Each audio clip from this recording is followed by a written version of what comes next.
আমরা এই মুহূর্তে জেওয়াইডিসির অফিসের সামনে দাঁড়িয়ে আছি। আমাদের সামনে তিনজন মহিলা যারা চাষের সঙ্গে যুক্ত আছেন তাদের আমরা কিছু ইন্টারভিউ নিচ্ছি। এই মহিলারা আমাদের বিধানচন্দ্র কৃষি বিশ্ববিদ্যালয়ের প্রযুক্তিতে পুষ্ট হয়ে নিজেরাই বস্তায় আদা চাষ করছে। এই আদা চাষ যে করার যে অভিজ্ঞতা সেই নিয়ে দু একটু কথা বলুন। আপনারা একে একে কতটা পেয়েছেন সেইটা বলুন আগে। স্যার, প্রথমে আমরা বস্তাটা নিই, তাতে যত জৈব সার, রাসায়নিক সার মিক্সড করে এবং সেই বস্তার মধ্যে দিই, দিয়ে তারপরে আদার যে বীজ বলে আদা, ওই আদাটাকে ভালো করে বীজটাকে বসিয়ে তারপরে আবার হালকা করে মাটি দিই এবং রাসায়নিক যত সার যা যা দেওয়ার সেইগুলো দিয়ে বস্তার মধ্যে জল দিয়ে সেই এগুলো আমরা তৈরি করি এবং কিছুদিন আবার কিছুটা মাটি দিয়ে আবার তৈরি করে। এরকম ফলন হয়েছে বলুন? ফলন আমাদের হচ্ছে স্যার, আমরা যদি বস্তা পিছু আমরা 1.5 কিলো করে পেয়েছেন। 1.5 কেজি পেয়েছি, কখনো 1 কেজি, মোটামুটি গড়ে আমরা 1 কেজি 1.5 কেজি পেয়েছি। কাজেই আরো ভবিষ্যতে আরো বেশি পাওয়ার আশা থাকবে। হ্যাঁ, অধ্যাপক দীপক ঘোষ যা বললেন যে এক একটা বস্তা থেকে আমরা কমপক্ষে 2 থেকে 2.5 কেজি নিতে পারি। যদি আমরা প্রযুক্তিকে সঠিকভাবে কাজে লাগাতে পারি তাহলে আমরা 2 থেকে 2.5 কেজি বস্তা পিছু পেতে পারি।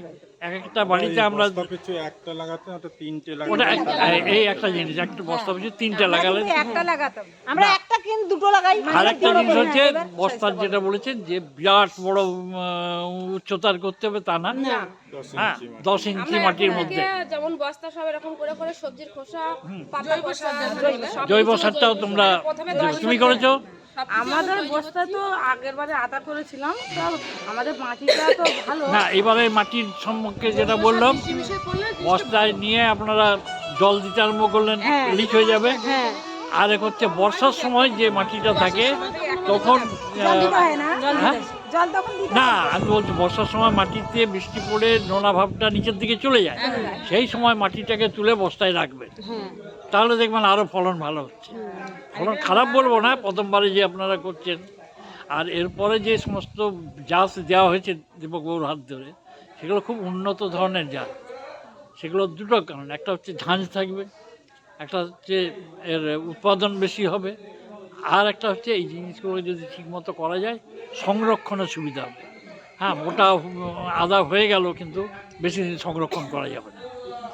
আদা তো করলেন, এবারে হলুদের যে গুঁড়ো করার টেকনিকটা ওইটাও আজকে বলতাম, অল্প করে বলেছি ওখানে। হলুদটাকে সেদ্ধ করতে হয় 30 মিনিট, তারপরে রোদে 15 দিন মতো শুকিয়ে নিলে শক্ত কাঠের মতো হয়ে যাবে, তারপরে কলে ভাঙিয়ে নিলে গুঁড়ো। কাজে আপনারা সবাই মিলে করুন, একা করলে তো হবে না। সবাই করতে করতে হবে কি, একটা সেলফ হেল্প গ্রুপ বা পিও বা এনজিও থ্রু দিয়ে যদি করেন তাহলে এটা বাজারে বিক্রি করার সুবিধা হবে। আমরা কালো হলুদ দিচ্ছি, ওটা খুব দামি, কিন্তু বাজার এখন সেভাবে নেই। বাজার ভবিষ্যৎ কিন্তু আমরা দেখছি। বীজটাকে রাখুন না, বীজটাকে সংরক্ষণ করে রাখা সবসময় পাওয়া যাবে না। সবসময় যে দীপকবাবু থাকবেন তারও ইয়ে নয়, তিনিও আবার উচ্চতর জায়গায় চলে যাবেন। হ্যাঁ, কাজেই বীজটাকে সংরক্ষণ করে রাখুন আপনারা। আর আমরা এখানে গোলমরিচ দিয়েছিলাম, কিন্তু যে কারণেই হোক সুফল এরা দেখাতে পারে। আপনাদের অফিসে গেছিলাম। হ্যাঁ হ্যাঁ স্যার, আমরা গেছিলাম। হ্যাঁ স্যার, 2বার গেছি আমাদের দাদাদের সাথে। দাদাদের সঙ্গে তো গতবার সঙ্গে না কেন স্যার, রামকৃষ্ণ মিশন ওখানে 2বার আমরা গেলাম না, একবার ও ইয়াতে নিমপিটে গেছিলাম। হ্যাঁ, আমি আর এই মামি গেছিলাম। যাক, খুব তোমাদের ধন্যবাদ জানাই। তোমাদের প্রয়াস আরো প্রসারিত হোক। আমরা তোমাদের এই বস্তায় আদা চাষ, হলুদ চাষ, এটা সকলকে সাফল্যের মুখ দেখাক। তোমরা ভালো থাকো। দীপকবাবু খুশি হবেন যদি তোমরা এই প্রযুক্তিটাকে আরো কাজে লাগাতে পারো। প্রশিক্ষণ নিয়ে কাজটা করা, এটাই আমরা খুশি। হ্যাঁ স্যার, আমরাও খুশি স্যার। প্রশিক্ষণ কিন্তু আমরা নিয়ে যথারীতি আমরা সেটাকে কাজে লাগাচ্ছি স্যার, আমরা উপকৃত হয়েছি। আমরা সবচেয়ে বেশি ধন্যবাদ দেবো দীপকবাবুকে, যিনি সুদূর বিধানচন্দ্র কৃষি বিশ্ববিদ্যালয় থেকে এই বিভিন্ন ধরনের উন্নত জাতগুলিকে আপনাদের এই সন্দেশখালী অঞ্চলে নিয়ে এসছেন। নিজেও আগে বলেছি, পরীক্ষা নিরীক্ষা করছেন কোন মশলা চাষের থেকে বেশি উৎপাদন পাওয়া যায়, কি জাতের হলে ভালো হয়, কি পদ্ধতিতে করলে আরও উন্নত ফল পাওয়া যায়, সমস্ত কিছু উনি করে যাচ্ছেন।